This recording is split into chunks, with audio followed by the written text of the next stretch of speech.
আসসালামু আলাইকুম। আজ আমি আপনাদেরকে তৈরি করে দেখাবো ভিন্ন স্টাইলে একটি চিকেন কষা রেসিপি। এই জন্য সর্বপ্রথম চুলায় একটি হাঁড়ি বসিয়ে দিয়েছি। দিয়ে দিচ্ছি 1/3 কাপ পরিমাণ সয়াবিন তেল এবং তেলটাকে খুব ভালো করে গরম করে নিচ্ছি। এবার অ্যাড করে দিচ্ছি কিছুটা পরিমাণ গরম মশলা। অ্যাড করে নেওয়া হয়ে গেছে। এ পর্যায়ে আরও অ্যাড করে দিচ্ছি 1/2 কাপ পরিমাণ পেঁয়াজ কুচি। পেঁয়াজটাকে 1 মিনিট খুব ভালো করে ভেজে নিচ্ছি এবং চুলার আঁচ মিডিয়াম লো হিটে রেখে দিচ্ছি।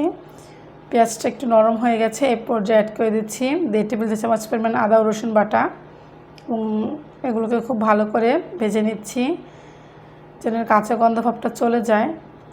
সাথে অ্যাড করে দিচ্ছি স্বাদ মতো কিছুটা লবণ।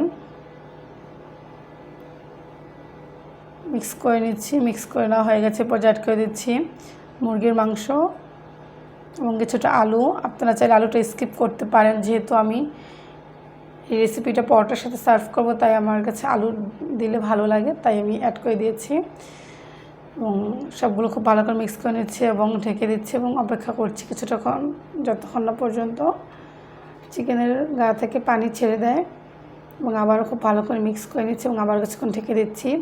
আপনারা চাইলে এই রেসিপিটা সাদা ভাত, খিচুড়ি, পরোটা, রুটি যে কোনো কিছুর সাথে সার্ভ করতে পারবেন। প্রতিটা খাবারের সাথেই চিকেন কষাটা খুব ভালো লাগে।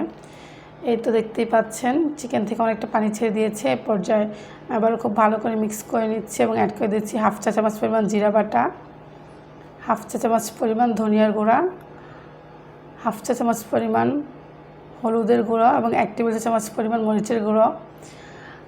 ঝালটা আপনারা আপনাদের টেস্ট অনুযায়ী ব্যালেন্স করে দিবেন এবং আবারও সবগুলো একসাথে মিক্স করে নিচ্ছি। মিক্স করে নেওয়া হয়ে গেছে। পর্যায়ে অ্যাড করে দিচ্ছি 1/2 কাপ পরিমাণ পানি এবং অপেক্ষা করছি পানিটা ফুটে ওঠা পর্যন্ত। ফুটে উঠেছে। এ পর্যায়ে আমি ঢেকে দিচ্ছি এবং আরও 10 মিনিট খুব ভালো করে কষিয়ে নিচ্ছি। কষিয়ে নেওয়া হয়ে গেছে। এর মাঝে আমি আরও 2 থেকে 3 বার খুব ভালো করে নেড়ে দিয়েছি যেন তরকারিটা পাতিলের গায়ে লেগে না যায় এবং আবার কিছুক্ষণ ভুনে নিচ্ছি।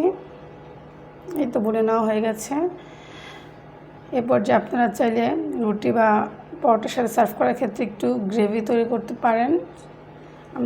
আমি যেহেতু পরোটার সাথে সার্ভ করবো, জন্য আমি আবার 1/2 কাপ পরিমাণ পানি দিয়ে দিচ্ছি এবং কিছুটা পরিমাণ ঝোল করে নিচ্ছি যেন রুটি বা পরোটার সাথে খুব ভালোভাবে খাওয়া যায়। দেখতেই পাচ্ছেন অ্যাড করে দেওয়া হয়ে গেছে এ পর্যায়ে এবং অপেক্ষা করছি পানিটা ফুটে ওঠা পর্যন্ত এবং সম্পূর্ণ পানিটা শুকিয়ে জলটা গাঢ় হওয়া পর্যন্ত। দেখতেই পাচ্ছেন রান্না করে নেওয়া হয়ে গেছে। এ পর্যায়ে রান্না শেষে অ্যাড করে দিচ্ছি 1/2 চা চামচ পরিমাণ গরম মশলা গুঁড়া এবং আবারও সবগুলো উপকরণ খুব ভালো করে মিক্স করে নিচ্ছি। এই তো তৈরি হয়ে গেছে আমাদের চিকেন কষা রেসিপি। আশা করি আপনাদের কাছে ভিডিওটি ভালো লাগবে।